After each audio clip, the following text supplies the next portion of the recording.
ఇక రాసుకొత్తారు. ఇక V6 అయితే ఈ ఎట్లా రాసుకొత్తాడు చూడు. ఇక కట్టుకథలని రాసుకొత్తారు వీడు సంబంధం లేనట్టు.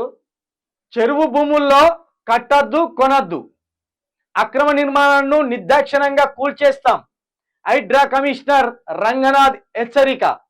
హైదరాబాద్లో కబ్జాకు గురైన చెరువులన్నిటినీ పునరుద్ధరిస్తాం. బఫర్ జోన్లో నిర్మాణాలు చేపట్టాలంటేనే వెన్నుల వణుకు పుట్టాలి. అక్రమ కట్టడాలకు అనుమతులు ఇస్తే ఆఫీసర్ల పైన కేసులు. చెరువులను కాపాడుకోకుంటే భవిష్యత్ ప్రమాదంలో పడుతుంది. టైం వచ్చినప్పుడు కన్వర్షన్ పైన చర్యలు తప్పవు.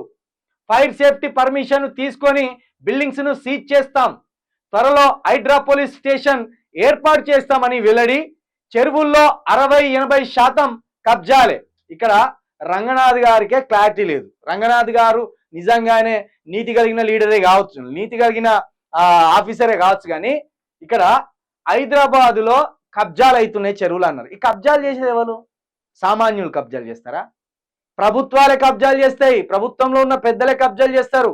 హైదరాబాదులో ఉన్న చెరువులన్నీ మాయమైపోయి ఆ చెరువుల్లో బహుళ అంతస్తులు వచ్చినాయంటే గత ప్రభుత్వాల నుండి ఇప్పటి ప్రభుత్వం వరకు ఉన్న వాళ్ళు అందరు కబ్జాలు పెట్టే.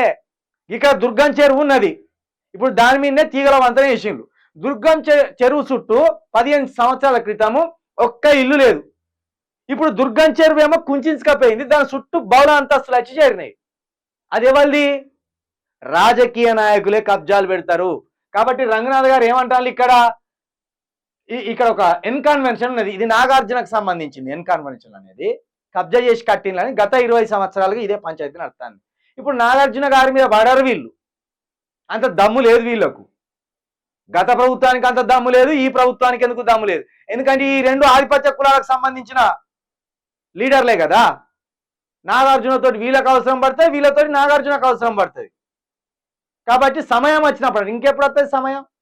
అది కూల్చిపడేయరు అని ఎప్పుడో ఇచ్చింది కోర్టు.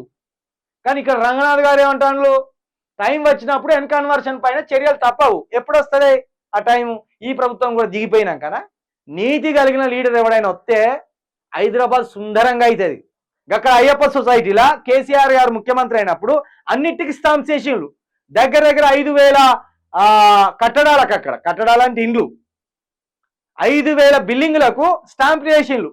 అనర్థరైజ్డ్ బిల్డింగ్లు ఇవన్నీ వేసిండ్రు. కానీ ఒక్క బిల్డింగ్ కూడా కేసీఆర్ గారు కూలగొట్టలేకపోయింది. ఎందుకంటే అయ్యప్ప సొసైటీలో బిల్డింగ్లు కట్టిన వాళ్ళంతా ఎవరు? ఆధిపత్య కులాలకు సంబంధించిన దోపిడీదారులు. కాబట్టి ఇప్పుడు వాళ్ళతోటి లావాదేవీలు అవసరం ఉంటాయి కదా.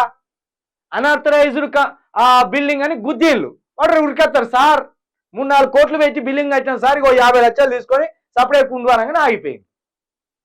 కాబట్టి ప్రభుత్వాలే దొంగలుగా మారినాయి తప్పించి ఇక్కడ సామాన్య ప్రజలు దొంగలుగా మారలేదు. ఇక్కడ సామాన్యులు వాళ్ళ ఓట్లు అమ్ముకుంటారు, వీళ్ళేమో ఆ ఓట్ల ద్వారా గెలిచి ఇలాంటి దోపిడీకి పాల్పడతారు. కాబట్టి హైదరాబాద్లో చెరువులను కబ్జాలు చేసిందంతా 99% లీడర్లకు సంబంధించిన అనుచరులే. దీంట్లో కొత్తగా దీన్ని చెప్పవలసిన అవసరం లేదు. ఈ కబ్జాలు ఇట్లే జరుగుతా ఉంటాయి, ఇలాంటి న్యూస్లు వస్తూనే ఉంటాయి. ఇది ఆఫీసర్లకు ఉంటుంది పాపం. ఇప్పుడు రంగనాథ్ లాంటి ఆఫీసర్లకి ఇవి కూల్చేయాలి, అక్రమ నిర్మాణాలని ఉంటుంది, కానీ వాళ్ళకి పవర్స్ ఉండవు. గవర్నమెంట్ ఆఫీసర్స్ ఏమున్నది, చెప్తే చేస్తారు, లేకపోతే సపరేట్గా ఉంటారు. కాబట్టి ఇది కష్టం అండి. ఇది మీకు ఆలోచన ఉన్నా కూడా రేవంత్ రెడ్డి గారు కూల్చమనే దమ్ము చేయరు. ఎందుకంటే రేవంత్ రెడ్డి గారికి కూడా డబ్బులే అవసరం.